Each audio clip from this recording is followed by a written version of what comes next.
Hey everyone, Eric Hayden here on YouTube. It's the Monday before Thanksgiving. Am I getting my turkey ready? Am I packing? Am I cleaning for company? Of course not. I'm getting the rose garden ready for the upcoming winter. I'm going to show you a couple blooms first because after we did our pruning before our most recent storm, we've still had some stragglers, so I'll show you those. Right here is Headliner. A little faded, but still, pretty good looking bloom for the latter part of November. While I walk over to the other beds to show you some of these blooms, the point of today's video is soil testing. So yes, we are getting ready for Thanksgiving here in Eastern North Carolina, but the garden itself is getting ready for winter. This is a really good time to test your soil if you haven't already done so. I mentioned that we pruned lightly for the storm, so you can see the prune there, but still some blooms that were a little lower in the bush didn't get pruned back, and that's Mr. Caleb, really nice red rose. It did well in the most recent fall national up in Wisconsin. So today's video, we're going to go over pruning, how to take a soil sample, why you take a soil sample. I will also link to a video I did last year in case I miss any pointers this time because it was pretty thorough. Some of the better blooms in the garden this time of year include this. This is Folklore. It is bred by Cordis. It's from the late 70s, and the reason why it's doing well this time of year, Cordis is a German company, so a lot of these roses do well in the northern or cooler climates. I had it up in upstate New York. Here in North Carolina, it does well in the spring and later fall, so kind of the cooler parts of our season. That's a faded bloom of it, and then again, that's a spectacular orange. So, finishing up the season, now is a really good time to do soil testing. I haven't put any fertilizer down, haven't done any lime. I haven't really done much to the soil for a couple months now. That's an open bloom of Sheila's Perfume. Really nice Floribunda rose. It's fragrant as well. I'll show you this one over here. Again, I'm showing you just what is open. These are probably that's a crystalline. These are probably the 3 to 5 blooms I have in the garden. You can see for the most part, the garden is all done blooming. I think I've got one more over here to show you. This is Randy Scott, beautiful white rose. So not too bad for the end of the year. So today's video is going to go over soil testing. I'm going to show you how I use a soil probe to get those tests. And the reason why you want to test your soil, I never did it in New York, and I didn't do it until I was down here, because up there our soil was really good. It was kind of a dark organic matter. Here, my native soil is 100% sand. So I had never grown in sand before, and I knew I had to see what I was up against. How would I know what the pH was? How would I know what the nutrients were in the soil if I didn't do a sample? So pretty quickly off the bat, it was a very acidic soil, 5 to 5.5, in some cases even upper 4s. So I had to add a little bit of lime to the soil, and it was very low in nutrients, so I had to add a lot of compost. So a soil sample will give you lots of goodies, but the big ones are certainly pH, potassium levels, phosphorus levels in the soil itself, along with a couple items. But those are the biggies for sure. And for me, and for a lot of you, you want that slightly acidic soil, 6.3 to 6.5 for roses. So I had to put a little bit of lime down.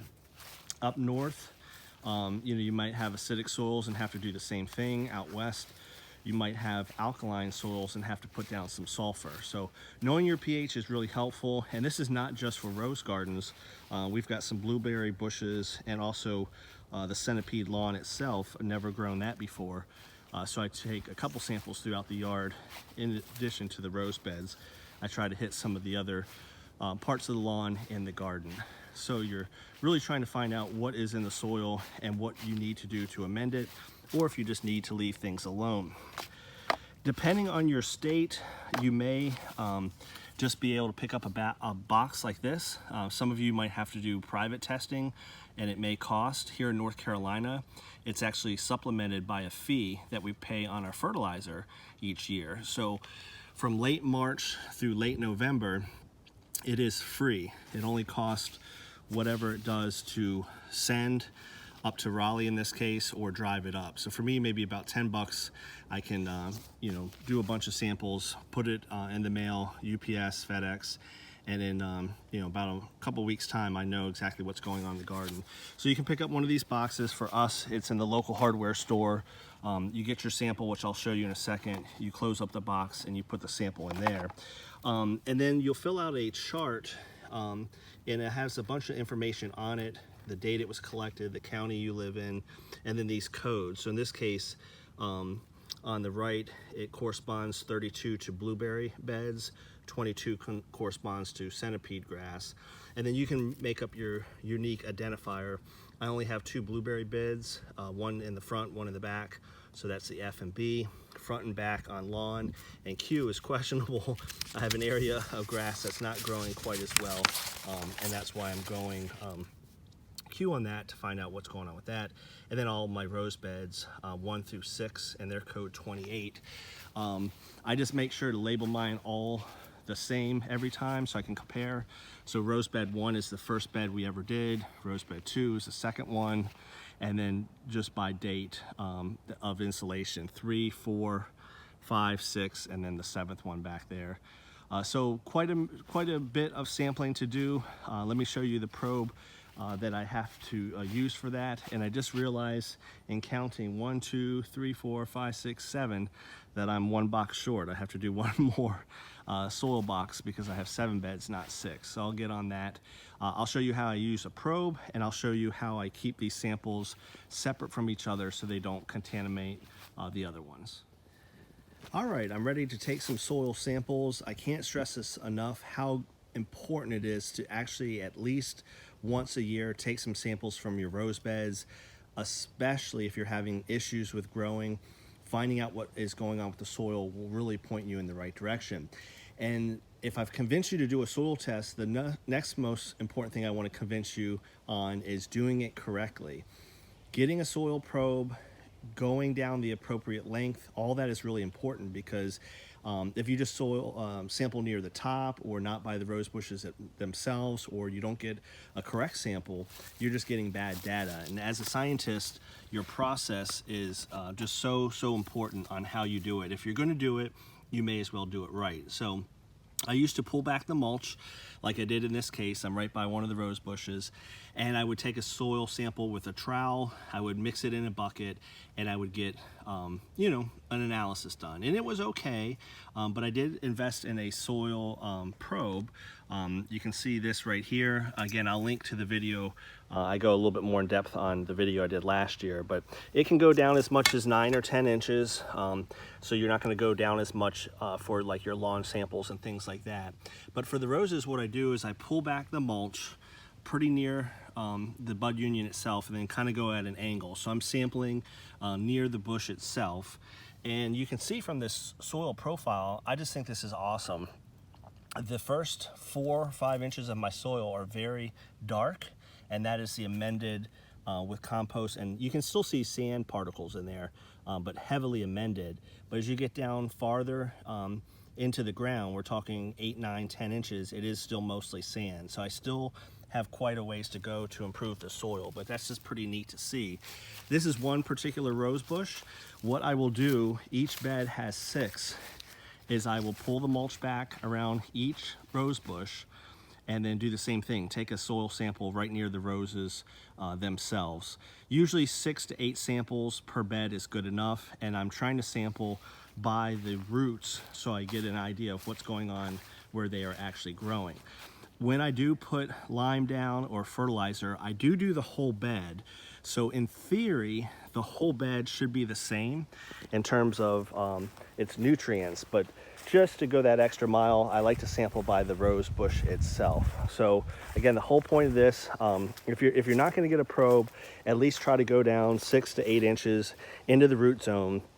Try to get various samples and try to be real specific with the beds. I know it's some time, but this is why I do each bed separately, because they will differ. For example, this most established bed already had a garden in it from the prior owner. So this is the best bed by far.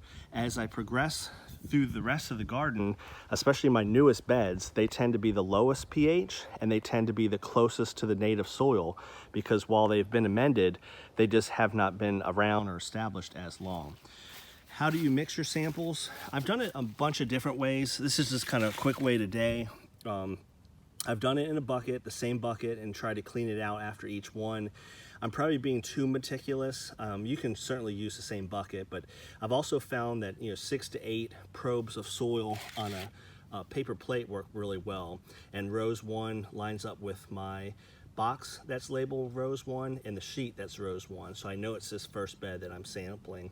So I've done that, 6 to 8 samples on a paper plate, and then you'll put that soil all mixed up so it gets a nice average into your box, and you'll ship it out. So I'll get started. I've got 5 more plugs to pull from this bed, and again, if I need a few more, then I'll just sample some other rose bushes in the same bed, mix it together to get an average. But the key point here being, if you're going to go through all this effort, do various samples and try to keep your beds separated. Do them one at a time. So I'm sending off 7 unique samples, and you'll see in about a month and a half, when I get the results, I'll show you how much they can differ, so I can structure how I fertilize or lime specifically for the beds. One of the important aspects of getting a good sample, in addition to taking many samples in the one bed, when you actually get the sample, whether you're mixing it in a bucket or in this case on a plate, make sure you actually mix it up. So what I mean by that is the samples on the right have been pre-mixed, and they kind of have that light gray coloring and texture. You can see plenty of sand on there, but remember the soil profile was extremely dark up at the top and extremely sandy at the bottom. But this is a nice homogeneous mix. You can see the same thing here. If I just dumped this sample out here, it would be almost 100% sand, whereas up toward the top it's a darker color. So after I get done dropping the soil onto my plate or bucket, just give it a really nice good mix up those lighter sand grains in this case with the darker compost organic matter, and then you get a much better average, because the roots and that root zone are growing from near the surface down to about 8, maybe 10 inches tops. Fortuniana not quite as much as something like Multiflora. But the point of that was, again, if you're going to take the time to make a sample, take the time to get them throughout the bed, take the time to mix it up so it's a nice average of that. You can see I'm on bed number 3. This is quite meticulous. If I take a sample by each rose, that's 42 individual samples. I get quite a bit of soil over the first 2 rounds.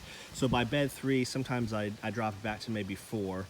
4 samples spread throughout the bed should give it a pretty good idea, especially since I'm doing it bed by bed. So each bed will have a unique profile. The pH in this bed, the potassium in this bed, the phosphorus in this bed will be unique to that, and then the other result will be unique to this bed. So it's a really nice way to do it, albeit it takes quite a bit of time. I want to share some exciting news that I've seen in the garden, and if you live down south, especially if you grow in pure sand, you'll appreciate this more than up north. Up north we had earthworms just all the time. It just wasn't a big deal.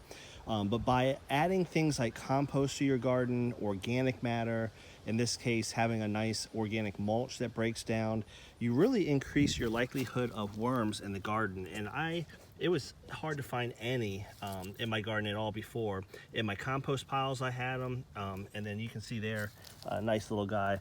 Not happy for me disturbing him or her, but really excited as I take my soil samples. I say more than half of the times I pull back the mulch, I'm getting one of these guys or girls, and real excited because they aerate the soil, and then their worm castings that they produce are good for the garden, and they like an environment with a nice mulch, compost, not using a lot of pesticides and synthetic fertilizers, just putting down a lot of organics. They'll really be more able to thrive in your garden. And again, if you're viewing this from up north, you're probably laughing because you have a million of earthworms. The other thing we don't have a ton of down here, we have a lot of pine trees, so I'm happy to report that we do have one red oak that looks fantastic. About 80% of our trees are not deciduous, so we just don't even have leaves on the trees down here. Most of them are these things, pine trees, which don't look as nice in the fall. Just about to put the samples in the box and ship them off. Just wanted to show you how it looks. The one nice thing about the plate, Not just the contamination, keeping it from contaminating other samples. You can just kind of pull back the soil and you remember what the sample associated with goes for the correct box and the correct sheet itself. If I had to do it over again, I would certainly have bigger plates, but I ran out. So you can see the small one in comparison, but it certainly worked. But again, these codes that I created matched up with the boxes, so I'll put them in the correct boxes, and then that matches up the sheet. Super, super important, so that you don't get samples in a couple weeks and you have no idea which bed they are related to. When you put the soil in the boxes, you will notice that there is a line on the box itself. So there's a lot of information, your address, the sample code, and you box it up. But there's a fill box to this line mark, and I found that with the smaller plates, sometimes it's just below that line, and with the bigger plates, it's just above the line. So you kind of have to, you know, sometimes exclude some of your soil samples. So in this case, the box is pretty much up to that line, so I've got some leftover on the plate. I'll just dump back into the garden. One nice thing about these boxes, or if you use the plates, you can just bend them like so, and that is a nice funnel for the soil to go in the box. In this case, we don't have, you know, there's a good amount of soil. It's just below the line. If it were to be above, if you just drop it a couple times and let it settle, it will quickly drop below that line. So we're just about done here. I'll show you them packaged up, and then we'll get those shipped off. The next video I do will probably be the results, which this time of year, since it's free, it is free here in North Carolina, late March through late November. They estimate it's about a 5-week turnaround time, because otherwise this would be $4 a sample and add up quite a bit. All right, got everything packed up and ready to ship. I've got my 7 samples from the rose beds. I took 2 of the